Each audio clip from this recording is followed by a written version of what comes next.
जय हिंद दोस्तों। चलिए दोस्तों बात करते हैं इस एक और क्वेश्चन के बारे में। इस क्वेश्चन में एग्जामिनर ने कहा है sum of three fraction is 211/24 on dividing the largest fraction by the smallest fraction 7/6 is obtain which is 1/3 greater than the middle fraction the smallest fraction is. यानी एग्जामिनर ने क्या कहा कि उसके पास तीन नंबर है, उन तीन फ्रैक्शन है, उसके बाद तीनों फ्रैक्शन का जो सम है वो 211/24 है। फिर कह रहा है कि उसमें जो लार्जेस्ट फ्रैक्शन है उसको अगर सबसे स्मॉलेस्ट फ्रैक्शन से डिवाइड करूं तो वो जो इक्वल आता है वो 7/6 के बराबर आता है, जबकि वो 7/6 जो है वो क्या है, मिडल नंबर से 1/3 ज्यादा है। तो एग्जामिनर पूछ रहा है कि स्मॉलेस्ट फ्रैक्शन क्या है। तो आइए चलिए इस क्वेश्चन को हैंडल करते हैं। मान लेते हैं कि ये मेरे पास पहला फ्रैक्शन होगा, ये मेरे पास दूसरा फ्रैक्शन होगा, ये मेरे पास में तीसरा फ्रैक्शन होगा। मैं मान लेता हूँ सबसे स्मॉलेस्ट मेरे पास x है, उससे बड़ा मेरे पास y होगा, उससे बड़ा मेरे पास z होगा।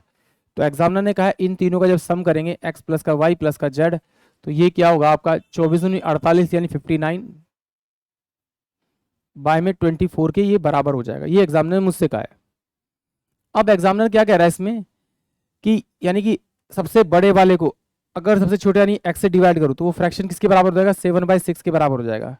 और फिर कह रहा है कि ये जो 7/6 है ये क्या है, मिडल फ्रैक्शन यानी y के 1/3 से ज्यादा है, यानी y में 1/3 ऐड करूंगा तो ये 7/6 के बराबर हो जाएगा। तो वो पूछ रहा है कि सबसे स्मॉलेस्ट नंबर क्या। तो इसका मतलब मैं इन सबको मुझे क्या करना पड़ेगा, x में कन्वर्ट करना पड़ेगा। तो मैं एक काम करता हूँ, पहले इन दोनों वैल्यू कन्वर्ट कर लेता हूँ। तो ये मेरे पास z इक्वल टू कितना हो जाएगा, 7/6 और x हो जाएगा, एक वैल्यू मेरे को मिल गई। फिर मैं इन दोनों को कंपेयर करूंगा, जब मैं इन दोनों कंपेयर करूंगा तो मेरे पास में क्या आ जाएगा, y इक्वल टू में 7/6 माइनस का 1/3। तो 2 से मल्टीप्लाई करूंगा, 2 से मल्टीप्लाई करूंगा तो y की वैल्यू जो आ जाएगी मेरे पास में 5/6 आ जाएगी। ये मेरे पास में वैल्यू आ जाएगी। क्या किया मैंने, इसका एलसीएम लिया, तो जो डिनोमीटर है उसे 6 बनाना है। तो y की वैल्यू 5/6 हो जाएगी, z की वैल्यू कितनी हो जाएगी, 7/6 हो जाएगी। तो क्या करेंगे अब इस वैल्यू को उठाकर हम इसमें रख देंगे। तो मेरे पास जो z x की वैल्यू तो मेरे पास एज इट इज है, y की जो वैल्यू आई मेरे पास में 5/6 आ गई आपकी, x मेरे पास एज इट इज है, y की वैल्यू कितनी होगी 5/6 हो जाएगी आपकी, और z की वैल्यू कितनी होगी 7/6x हो जाएगी, और बराबर में 59 में कितना 24 हो जाएगा। इन दोनों को मैं जोड़ देता हूँ, इन दोनों को जोड़ता हूँ x का, तो एलसीएम लूंगा तो कितना 7 6 13, 13/6x हो जाएगा, क्योंकि इन इस वाली वैल्यू को और इस वाली वैल्यू को जोड़ेंगे तो यही आएगा 13/6x, और इस वाली वैल्यू को मैं उधर भेज दूंगा तो 59/24 माइनस का 5/6।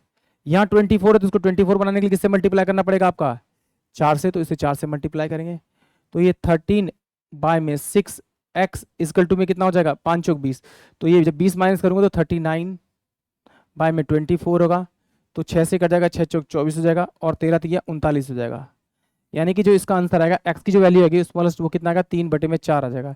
यानी कि ऑप्शन जो बी होगा वो इस क्वेश्चन के लिए करेक्ट होगा। आई होप आप सभी को क्वेश्चन समझ में आया होगा। जय हिंद, जय भारत।